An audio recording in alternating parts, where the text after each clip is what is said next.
नमस्कार दोस्तों, DPS institute में आपका स्वागत है। आज हम अंग्रेजी ग्रामर का वॉइस नाम का टॉपिक पढ़ने वाले हैं।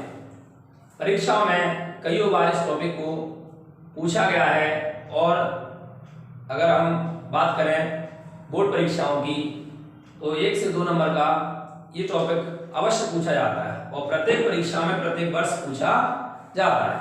इस टॉपिक के बारे में अगर हम चर्चा करते हैं तो वॉइस, जिसे हम लोग हिंदी में वाच्य के नाम से जानते हैं, हिंदी में इसको वाच्य के नाम से जाना जाता है और ये 2 प्रकार का होता है। 2 प्रकार में अगर हम बात करें तो वॉइस पहला होता है एक्टिव वॉइस और दूसरा होता है पैसिव वॉइस। एक्टिव वॉइस और पैसिव वॉइस के बारे में चर्चा करें तो देखिए, एक्टिव वॉइस क्या होता है। जब किसी वाक्य में सब्जेक्ट मेन होता है तो ऐसे सेंटेंस को हम एक्टिव वॉइस कहते हैं और जब किसी सेंटेंस में ऑब्जेक्ट मेन होता है तो ऐसे वाक्य को हम पैसिव वॉइस कहते हैं। पैसिव वॉइस की जो पहचान होती है अंग्रेजी वाक्य में, किसी भी अंग्रेजी वाक्य में अगर आपको पहचानना है कि ये सेंटेंस पैसिव में है अथवा नहीं है तो इसकी सबसे बड़ी पहचान होती है वर्ब की थर्ड फॉर्म, क्रिया का तीसरा रूप। क्रिया का जो तीसरा रूप होता है वही हमारा पैसिव वॉइस की सबसे बड़ी पहचान होती है। इसके अपने कुछ नियम होते हैं, कुछ कानून होते हैं जिन्हें हमें आज पढ़ना होगा, वही मैं आपको बताने जा रहा हूं। तो थोड़ा सा आप लोग ध्यानपूर्वक देखें और चीजों को समझने का कोशिश करें, क्योंकि जितने सरल तरीके से मैं बता रहा हूं उतने सरल तरीके से आपने अभी तक पढ़ा नहीं होगा। तो सबसे पहले बात करेंगे पहले नियम की। क्या नियम है इसका? पैसिव में चेंज करने का नियम पहला क्या है? तो देखिए, किसी भी वाक्य में यदि उसको आपको पैसिव में चेंज करना है तो सबसे पहला जो काम होता है वो होता है ऑब्जेक्ट को ढूंढना। और दिए गए वाक्य में ऑब्जेक्ट कहां दिया जाता है, बच्चों को बड़ा कंफ्यूजन होता है। बोले सर हमें पता नहीं चल पाता है कि ऑब्जेक्ट कहां है। हमने तो ऐसा सीखा था कि वाक्य के अंत में जो दिया गया होता है तो वही हमारा ऑब्जेक्ट है और आप कह रहे हो कि ऑब्जेक्ट तो ये नहीं ये है। तो कैसे पता चलेगा, हम कैसे श्योर होंगे, 100% श्योर कैसे होंगे कि ये ऑब्जेक्ट जो है हमारा यही है अथवा नहीं है? तो देखिए, मैं आपको एक छोटा सा तरीका बताता हूं जिसके माध्यम से आज आप ऑब्जेक्ट में कभी जीवन में गलती नहीं करने वाले। पहली चीज, जिन बच्चों को ग्रामर ठीक ठाक आती है उनको मैं बताता हूं मेन वर्ब। मेन वर्ब का हिंदी अर्थ होता है बेटा मुख्य क्रिया, जो हमें बताती है कि वाक्य में क्या काम हो रहा है, वाक्य में काम क्या हो रहा है। और जिन बच्चों को जानकारी है कि मेन वर्ब क्या है, आप मेन वर्ब के तुरंत बाद देख लीजिए, आपको आपका ऑब्जेक्ट मिल जाएगा। 99% सेंटेंसेस में मेन वर्ब के बाद ऑब्जेक्ट दिया गया होता है। ये बात किन के लिए है? जिन बच्चों को अंग्रेजी आती है। और मैं वीडियो किन के लिए बना रहा हूं? उनके लिए तो बना ही रहा हूं जिन्हें अंग्रेजी आती है। जिन्हें नहीं आती है, ज्यादा वीडियो उन्हीं के लिए है। अब वो विद्यार्थी कहेंगे सर हमें मेन वर्ब समझ में नहीं आती है कि मेन वर्ब क्या होती है। तो हम बात करेंगे कि अगर आपको नहीं समझ में आती है तो 4 तक की गिनती तो आती होगी और उन 4 तक की गिनती के हिसाब से आज मैं आपको ऑब्जेक्ट ढूंढना सिखाता हूं। किसी भी वाक्य में ऑब्जेक्ट ढूंढने के लिए आपको गिनती आनी चाहिए। मैं कहूंगा जैसे एक सेंटेंस दिया गया है यहां पर, we are collecting newspaper. We are collecting newspapers. हम इकट्ठे कर रहे हैं। क्या इकट्ठे कर रहे हैं? न्यूज़पेपर, अखबार इकट्ठे कर रहे हैं। ये सेंटेंस दिया गया है और आप इसमें कहोगे सर हमने पढ़ा था कि वाक्य के अंत में ऑब्जेक्ट होता है। आपकी बात बिल्कुल सही है कि वाक्य के अंत में ऑब्जेक्ट दिया है, लेकिन सभी सेंटेंस में ऐसा हो ये जरूरी नहीं है। क्योंकि अगर मैं यहां पर एक सेंटेंस को और लिखता हूं, मैंने कहा कि Rohan has cut mango, Rohan has cut mango at home. अब इस सेंटेंस में आप ऑब्जेक्ट अगर होम को कहते हो, इस सेंटेंस में अगर आप ऑब्जेक्ट होम को कहते हो तो ये ऑब्जेक्ट नहीं होगा। यहां आपकी वो अंत में या आखिरी में ऑब्जेक्ट ढूंढने वाली बात गलत हो जाती है। क्यों गलत हो जाती है? क्योंकि भाई मुख्य क्रिया के बाद, क्योंकि मुख्य क्रिया के बाद ऑब्जेक्ट हमें क्या मिला? मैंगो। तो इस वाक्य में मैंगो ऑब्जेक्ट है और यहाँ पर मुख्य क्रिया न्यूज़पेपर के बाद हमें ऑब्जेक्ट मिला, और सॉरी कलेक्टिंग के बाद ऑब्जेक्ट मिला न्यूज़पेपर। तो यहाँ पर हमारा ऑब्जेक्ट हो जाता है न्यूज़पेपर। अब अभी आप कह रहे थे कि गिनती से बताएंगे सर, तो देखिए भाई मैं आपको एक छोटी सी बात बताता हूं। जिन वाक्यों में हेल्पिंग वर्ब होती है, हेल्पिंग वर्ब तो समझते होंगे सभी विद्यार्थी, हेल्पिंग वर्ब क्या होती है? सहायक क्रिया, बचपन से पढ़ते चले आ रहे हैं। Do, does, is, am, are, was, were, has, have, will, shall, ये सभी सहायक क्रियाएं होती हैं। क्या होती है? सहायक क्रियाएं। तो आप ध्यान रखना कि जिस किसी वाक्य में सहायक क्रिया दी गई हो उस वाक्य में नंबर 4 पर ऑब्जेक्ट होने वाला है। 1, 2, 3 और 4। यहां पर हमें मिल गया ऑब्जेक्ट हमारा न्यूज़पेपर। आपको मुख्य क्रिया पता हो या नहीं पता हो, आपको आपका ऑब्जेक्ट मिल जाएगा। Rohan has cut mango at home. मैंने कहा 1, 2, 3, 4। देखिए भाई यहाँ पर होम तो निकल कर नहीं आया, हमारा ऑब्जेक्ट क्या है? मैंगो है। अब मैं आपसे बताता हूं कि यदि किसी वाक्य में सहायक क्रिया नहीं दी गई हो, सहायक क्रिया नहीं दी गई हो, तो ऐसे वाक्यों में ऑब्जेक्ट ढूंढना हमारे लिए बड़ा ही कठिन होता है। अब हम कहेंगे कैसे? तो भाई देखिए, आपको किसी भी सेंटेंस में जिसमें सहायक क्रिया नहीं दी गई है उसमें ऑब्जेक्ट ढूंढने के लिए मात्र 3 तक गिनना है। ठीक है? तो हमने कहा 1, 2 और 3। आप कहो सर ये एक को तीसरे नंबर पर क्यों नहीं गिना? तो भाई एक को तीसरे नंबर पर इसलिए गिना है क्योंकि ये एक आर्टिकल है और आर्टिकल को कभी भी ऑब्जेक्ट के फॉर्म में आप नहीं लोगे। तो मैंने कहा दे बॉट ए कार। यहां पर हम बात करेंगे वी कॉल हिम डेली। 1, 2, 3, 4। चौथे नंबर पर ऑब्जेक्ट होगा क्या? नहीं, क्योंकि इसमें हेल्पिंग वर्ब यानी सहायक क्रिया नहीं है। तो ऑब्जेक्ट होगा 1, 2, 3 और हम कहेंगे ये हमारा ऑब्जेक्ट है। ये हमारा क्या है? ऑब्जेक्ट है। इस प्रकार से हम किसी भी सेंटेंस में ऑब्जेक्ट को ढूंढ सकते हैं। अब बात करते हैं नियम नंबर 2 के बारे में। तो भाई देखिए, हम बात करेंगे नियम नंबर 2 के बारे में। तो 2 नियम, जो सेकंड रूल होता है हमारा, वो कहता है कि किसी भी सेंटेंस को एक्टिव से पैसिव में यदि चेंज करना हो तो उसके लिए आपको टेंस का ज्ञान होना जरूरी है। अगर आपको टेंस नहीं आते तो आप पैसिव में सेंटेंस को चेंज नहीं कर सकते हो। और मैं कहता हूं टेंस ना आने का कोई रीजन नहीं है। एक्टिव पैसिव सीखना है तो आपको सहायक क्रियाएं, हेल्पिंग वर्ब याद होनी चाहिए। कुछ विद्यार्थियों से पूछा जाता है, भाई बताइए प्रेजेंट के परफेक्ट की हेल्पिंग वर्ब क्या है? वो कहते सर आई कंफ्यूज, मुझे कंफ्यूजन होता है। कहां कंफ्यूजन होता है सर? मैं कंफर्म नहीं कर पाता हूं कि इस टेंस की कौन सी हेल्पिंग वर्ब है, इसकी कौन सी। इसीलिए भाई डायरेक्ट हेल्पिंग वर्ब से आप देख लीजिए, डू, डज यानी प्रेजेंट का इंडेफिनिट टेंस बदलता है इज, एम, आर में। आपको कहीं टेंशन नहीं लेनी कौन सा टेंस लिखकर नहीं आएगा। टेंस में सहायक क्रियाएं लिखकर आती हैं। डू, डज दिया हो या बल्कि फर्स्ट फॉर्म में एस या एस बदल दोगे इज, एम, आर में। इज, एम, आर यदि होगा तो is, am, are plus being में बदल जाएगा। यदि मैं बात करता हूं हैज और हैव की, ये हमारा प्रेजेंट का परफेक्ट टेंस होता है जो बदल जाएगा हैज बीन और हैव बीन में। हैज बीन और हैव बीन में बदल जाएगा। अब यदि बात करते हैं पास्ट के बारे में, कहां बात करेंगे? पास्ट के बारे में। तो पास्ट का इंडेफिनिट टेंस होता है डिड और सेकंड फॉर्म। पता होगा सभी को, नेगेटिव इंटरोगेटिव में डिड का यूज होता है, जबकि सेकंड फॉर्म का यूज हमेशा साधारण यानी अफर्मेटिव सेंटेंस में किया जाता है, जो बदलता है बाज और वर में। बाज वर जो होता है वो बीइंग में चेंज हो जाता है। ऐसा क्यों? क्योंकि भाई भाजकर के साथ आईएनजी होती है।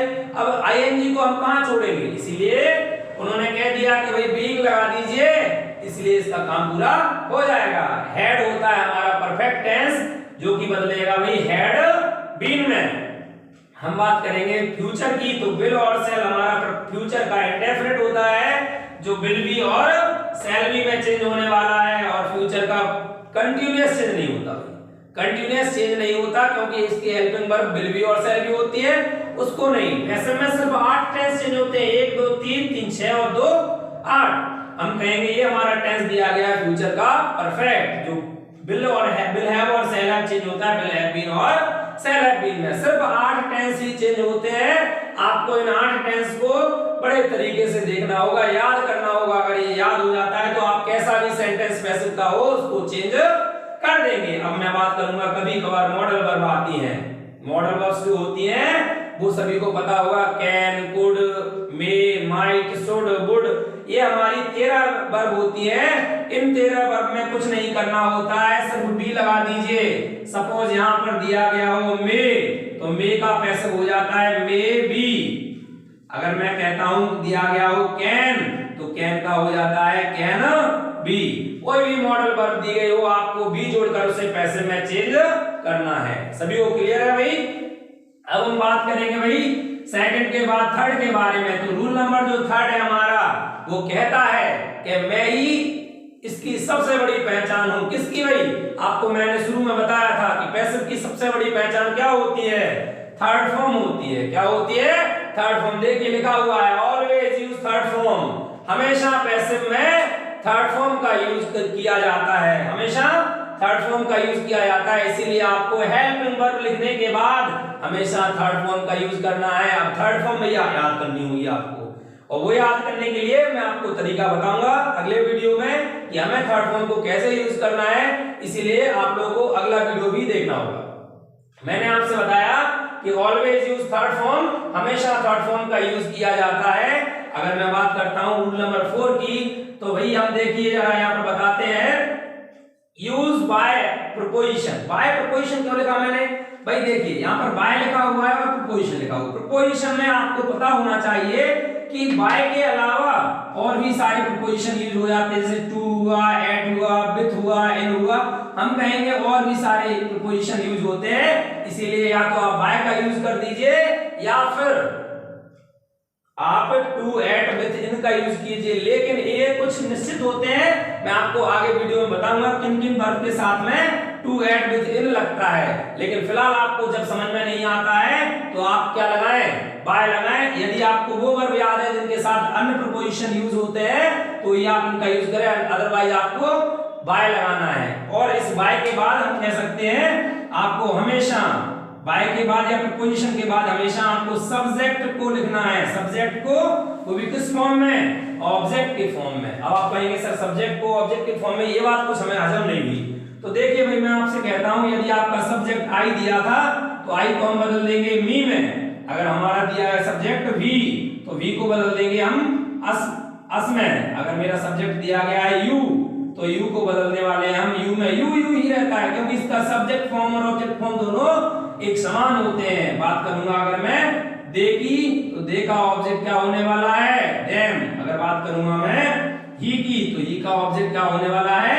हिम। और सी की बात करेंगे तो सी का क्या होता है? हर। अब इसके अलावा भी कुछ और भी पर्सन होते हैं जिससे हम लोग थर्ड पर्सन की ही श्रेणी में रखते हैं। वो थर्ड पर्सन कौन से होते हैं? किसी भी व्यक्ति का नाम, किसी भी व्यक्ति का नाम होता है तो नेम हमें ध्यान रखना होता है कि उसके, यदि व्यक्ति में लड़की का नाम है तो हम लिख देंगे हर, यदि लड़के का नाम है तो हम लिख देंगे हिम।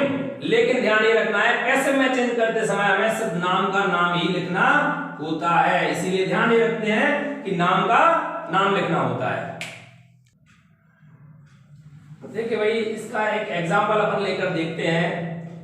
तो सबसे पहले मैंने बात की है एफर्मेटिव सेंटेंस के बारे में। एफर्मेटिव यानी हम बात करेंगे एफर्मेटिव सेंटेंस, ऊपर देख नहीं रहा, एफर्मेटिव सेंटेंस के बारे में अगर हम बात करेंगे तो एफर्मेटिव सेंटेंस का जो स्ट्रक्चर होता है उसके लिए आपको ध्यान ये रखना होगा कि सबसे पहले हमें ऑब्जेक्ट लिखना होगा, हेल्पिंग वर्ब लिखनी होगी, उसके बाद थर्ड फॉर्म, देन बाय के बाद सब्जेक्ट, और सब्जेक्ट के बाद यदि सेंटेंस में कोई अदर वर्ड दिए गए हैं तो आप उनको नोट कर सकते हैं, लिख सकते हैं। दूसरी सबसे बड़ी बात, यहाँ पर बाय ही लगेगा ऐसा फिक्स नहीं है। क्यों फिक्स नहीं है, मैं आपको बता चुका हूं कि वो क्रियाएं अलग हैं जिन क्रियाओं के साथ बाय नहीं लगता है। मैं बात करूंगा जैसे एग्जांपल को लेकर, सी कुक्ड फूड यस्टरडे। अभी सब बताएंगे कि हमने बात की थी कि ऑब्जेक्ट यदि सर्च करना हो, ढूंढना हो, देखना हो, आइडेंटिफाई करना हो तो हम कैसे करते हैं, सभी को शायद समझ में भी आया होगा कि ऑब्जेक्ट जो होता है वो तीसरे या चौथे नंबर पर होता है। हम बात करेंगे इस सेंटेंस में हेल्पिंग वर्ब है क्या, नहीं, इसमें हेल्पिंग वर्ब नहीं है, तो इसमें ऑब्जेक्ट हमारा कहां होगा, तीसरे नंबर पर, और तीसरे नंबर पर ऑब्जेक्ट है तो अकॉर्डिंग टू स्ट्रक्चर हम बात करेंगे फूड। फूड के बाद अब ये सेकंड फॉर्म दी गई है, बोले सर ये थर्ड फॉर्म भी तो ऐसी होती है। भाई देखिए इसमें कंफ्यूजन रहता है बच्चों को, सर ये थर्ड फॉर्म है या सेकंड फॉर्म है, तो मैं आपको बता देता हूं कि जब ये कुक्ड, हैज, हैव, हैड या विल हैव और शैल हैव के साथ हो तो समझ जाइए वो थर्ड फॉर्म है, और जब बिना किसी हेल्पिंग वर्ब के हो तो वो हमेशा सेकंड फॉर्म होगी। तो यहाँ पर कोई आपको इनमें से दिख रहा है क्या, नहीं, तो ये हमारी कौन सी फॉर्म होगी, सेकंड फॉर्म। अब सेकंड फॉर्म है तो सेकंड फॉर्म कहां चेंज होती है, बाज और बर में, तो हम कहेंगे फूड के साथ हमेशा बाज आएगा। बोले सर बाज ही क्यों आएगा, फूड एक वचन होता है, बहुवचन कैसे पता चलेगा, तो all material nouns are singular, सारे के सारे पदार्थवाचक संज्ञा एक वचन होते हैं, इसीलिए फूड हमारे पदार्थों में आता है, और हम कहेंगे फूड के साथ क्या लगने वाला है, बाज लगने वाला है, तो फूड बाज। अब यहाँ पर आपको ध्यान से देखना है कि हेल्पिंग वर्ब के बाद हम थर्ड फॉर्म लगाएंगे, तो फूड बाज कुक्ड, कुक्ड के बाद हमारा बाय आने वाला है, बाय। अब सब्जेक्ट हमारा सी था, हमने अभी देखा था कि सी का ऑब्जेक्ट हमेशा हर होता है, ये सेंटेंस मेरा पैसिव में चेंज हो चुका है, तो फूड वाज कुक्ड बाय हर। ऐसा ही एक और एग्जांपल हम नीचे लेते हैं जिसमें ऊपर वाले सेंटेंस में हेल्पिंग वर्ब नहीं दी गई थी, तो नीचे वाले सेंटेंस में हेल्पिंग वर्ब है। हेल्पिंग वर्ब क्या है भाई, आर। मैंने बोला they are buying an apple, वे एक सेब खरीद रहे हैं, वे एक सेब खरीद रहे हैं। मैं कहूंगा इस सेंटेंस को हमें पैसिव में चेंज करना है तो ऑब्जेक्ट ढूंढना होगा। अभी मैंने बताया था जब हेल्पिंग वर्ब दी गई हो तो नियम नंबर कह सकते हैं चौथे स्थान पर होता है, पहला, दूसरा, तीसरा और चौथा। चौथा ये है क्या, नहीं, ये तो क्या है भाई, आर्टिकल है। इस पूरे को हम कहेंगे ये कौन सा स्थान हो गया, चौथा। अब हम कहेंगे हमारा ऑब्जेक्ट हो जाता है an apple is am are, बदलता चेंज कहां होता है भाई, आर बदलता है बीइंग में। अब अगर आपने ऐसा कर दिया कि sir an apple are being, तो कहें कुछ विद्यार्थी कहेंगे सर आपने गलत लिख दिया। गलत तो लिखा ही है, क्यों गलत लिखा है, क्योंकि भाई दे था तो दे के साथ आर था। अब हेल्पिंग वर्ब जो है वो ऑब्जेक्ट के अनुसार लगेगी। ऑब्जेक्ट हमारा एन एप्पल मींस क्या होता है, एक सेब, और एक सेब है मतलब एक वचन है, एक वचन है तो यहाँ पर आने वाला है is. Apple an apple is being by की थर्ड फॉर्म, याद होगा आप सभी को, बाय की थर्ड फॉर्म होती है बॉट, बाय की third form bought, an apple is being bought. Third form के बाद क्या आता है, बाय, थर्ड फॉर्म के बाद लगाएंगे बाय, तो हम लिख देंगे यहाँ पर क्या आ जाएगा, by an apple is being bought by. अब दे का ऑब्जेक्ट क्या होगा, देम, दे का ऑब्जेक्ट देम। हम कहेंगे ये सेंटेंस हमारा पैसिव में चेंज हो चुका है। दोबारा समझ लीजिए, एन एप्पल हमारा ऑब्जेक्ट, इज एम आर बदलता है बीइंग में, चूंकि दे के साथ आर आता है, एन एप्पल एक वचन है इसीलिए हमने इज बीइंग लिखा, और इसके बाद बाय की थर्ड फॉर्म बॉट लिखी, देन बाय के बाद क्या आ जाएगा, दे का ऑब्जेक्ट देम। अब ये दो बातें हमारी क्लियर हो जाती हैं, एक हेल्पिंग वर्ब और एक बिना एक हेल्पिंग वर्ब, एक बिना हेल्पिंग वर्ब के। अब नीचे वाला सेंटेंस कैसा दिया गया इस चीज को आप समझें, इसमें हेल्पिंग वर्ब भी है और थर्ड फॉर्म भी है, तो भाई कहीं से कहीं तक कोई प्रॉब्लम नहीं आती है हमें।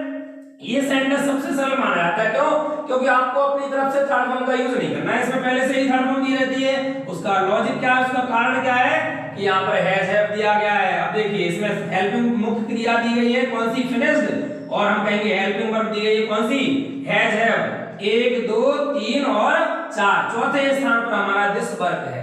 कुछ विद्यार्थी सोच रहे होंगे सर दिस अकेला, भाई देखिए दिस कभी अकेला नहीं आता है, दिस के साथ में कोई ना कोई हमें नाउन चाहिए। तो मैं कहूंगा कि देखिए यहां पर बोल दिया we have finished this work in the class. अब हमें सेंटेंस को चेंज करने वाले हैं तो हम कहेंगे दिस वर्क।